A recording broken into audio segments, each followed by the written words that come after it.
There's a bit of FOMO in all of us. We all like the latest camera or the latest lens or the latest drone, and we all like gear. Some of us love to talk about it, some of us love to use it, and I'm pretty sure that the gear subject is one that you can actually bond over. So that's why today I decided to talk about gear that's actually worth buying and is going to make your life easier. Let's get it started. When it comes to accessories that go on a camera, here's what I would recommend. The first thing on the list is the small rig V-mount plate kit with an Arca Swiss base, perfect to make your whole setup more compact. You get a moving plate and a V-mount plate with a small accessory, so you can mount another type of accessory on the back of the plate. You also get an Arca Swiss quick release plate for you to use if you actually need it, or if your camera doesn't have an Arca Swiss compatible cage on it. Number 2. Camera cages. Camera cages are worth buying if you intend to film and you want to rig the camera that you own. This way you'll get something that will protect your camera if you accidentally drop it, and you get a bunch of different mounting options so you can build your own personalized rig. I know that stands and tripods are not as cool as a new camera or a new lens, but trust me, these things are worth the money. You're gonna thank me later.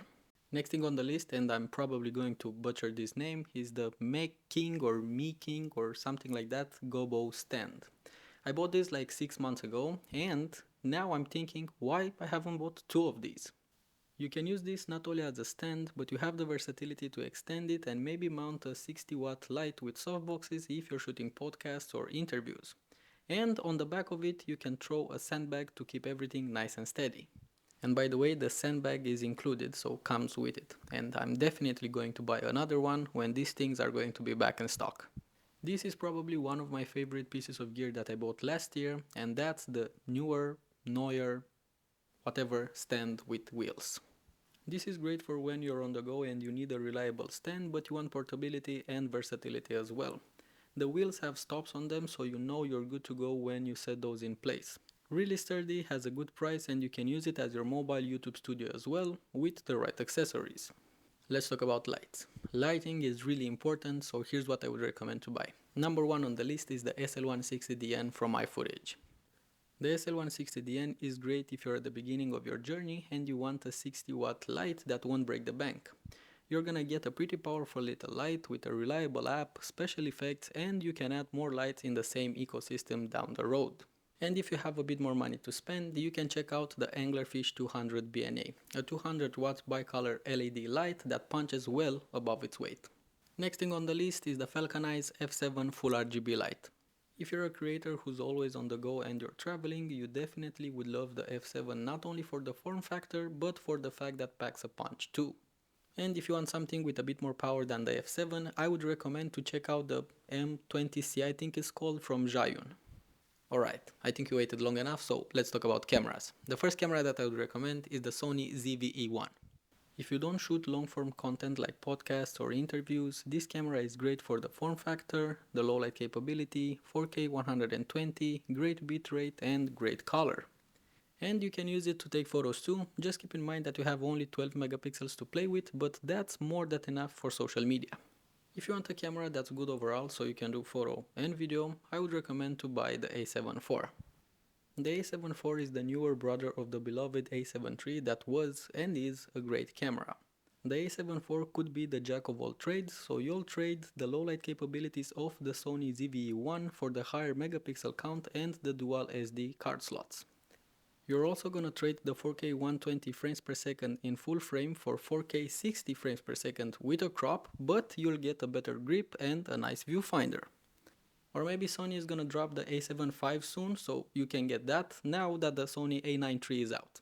Next thing on the list, glass. So let's talk about glass. The lenses that I would recommend to buy, so you're going to be covered on a lot of areas, are the 16-35, the 24-70 and a prime 35, and I'm going to explain that order in a second.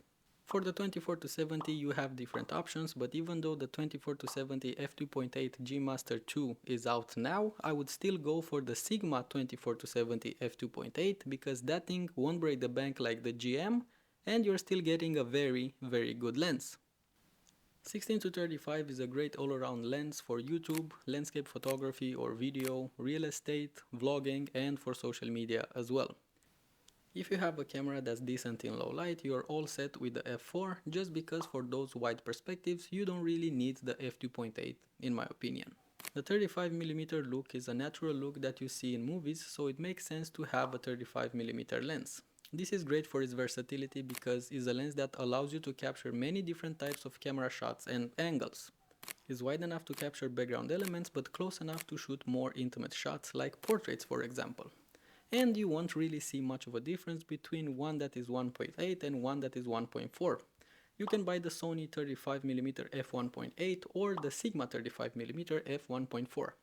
I'm actually thinking to sell my Samyang 35mm f1.4 and I want to buy the Sony 35mm f1.8 because of the form factor and because I don't really need a lens that's f1.4. Next thing on the list, tripods. Smaller rig Freeblazer is great for bigger setups and for productions where you need something professional.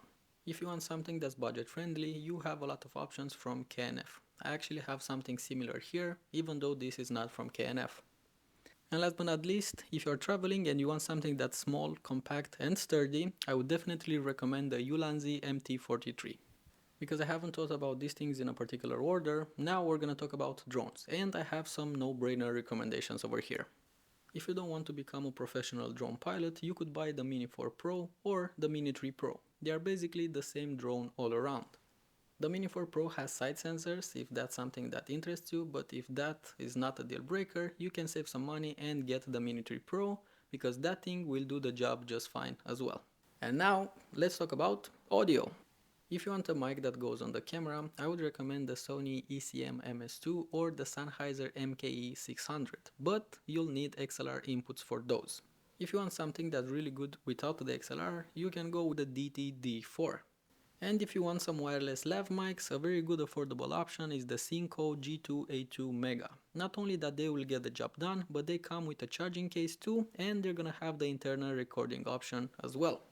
And if you have more money to splash, you can check out the Rode Wireless Pro. And last but not least, the last thing on the list are the SSD drives. Backing up data or editing is another important step in any workflow, so buying good SSDs is crucial.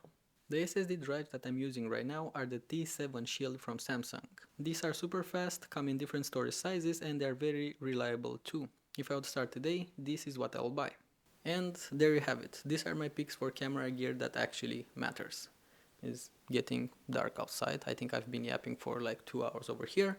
So before I'm going to end this video, I want to know what's your pick for camera gear that's actually going to like make your life easier, because maybe I'm gonna buy something else in the future.